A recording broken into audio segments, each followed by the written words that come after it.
Antibiotics, one of the greatest discoveries of the 20th century. You've probably taken them at some point during your life, maybe for throat or ear infection. About 20 doses of antibiotics are prescribed per 1,000 people every day worldwide. That's the same as 1 in 50 people every day. So what is antibiotics? Well, it is the name of a group of drugs which are used to treat disease caused by bacteria, and only bacteria. They do not work for anything else, so viruses like colds and the flu can't be treated with antibiotics.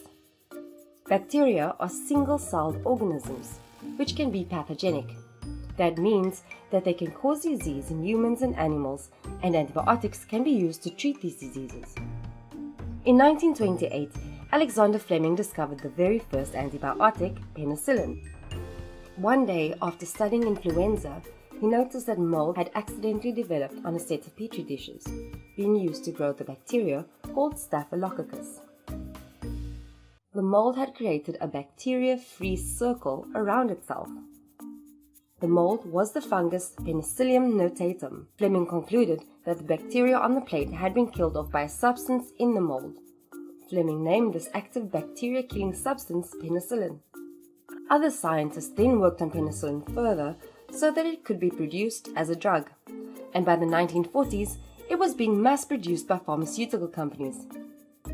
So how are antibiotics mass-produced? There are 3 methods of making antibiotics: naturally, synthetic, semi-synthetic. Natural antibiotics.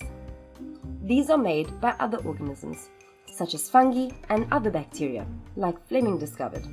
They are grown in huge colonies, where the active substance is then extracted.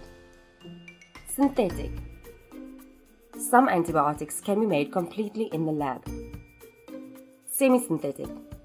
This method takes naturally occurring antibiotics and then uses lab work to add additional amino acids or groups to slightly change and enhance the antibiotic to create a new type.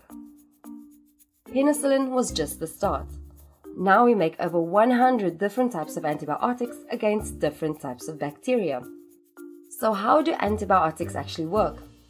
Antibiotics affect specific parts of bacterial cells which human cells don't have.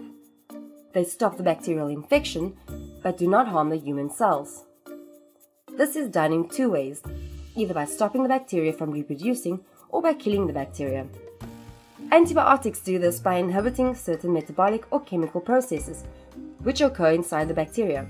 For example, they can stop protein synthesis, DNA replication, or break down their cell wall. This is why they are not useful against viruses, as viruses are not living organisms and so they don't have metabolic processes that the antibiotics can disrupt.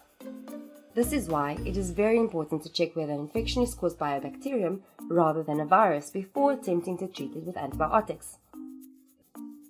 The discovery of the antibiotic is one of the greatest scientific achievements of the 20th century and has played a huge role in keeping the public healthy. However, bacteria are becoming resistant to antibiotics. This is a major public health threat. Antibiotic resistance is happening through natural selection. In a population of bacteria, due to genetic variation, some of the bacteria have a natural resistance to the antibiotics. These bacteria survive and reproduce, and pass on resistance so that the whole colony become resistant to antibiotics. Scientists are constantly trying to find new antibiotics to which bacteria are not resistant yet.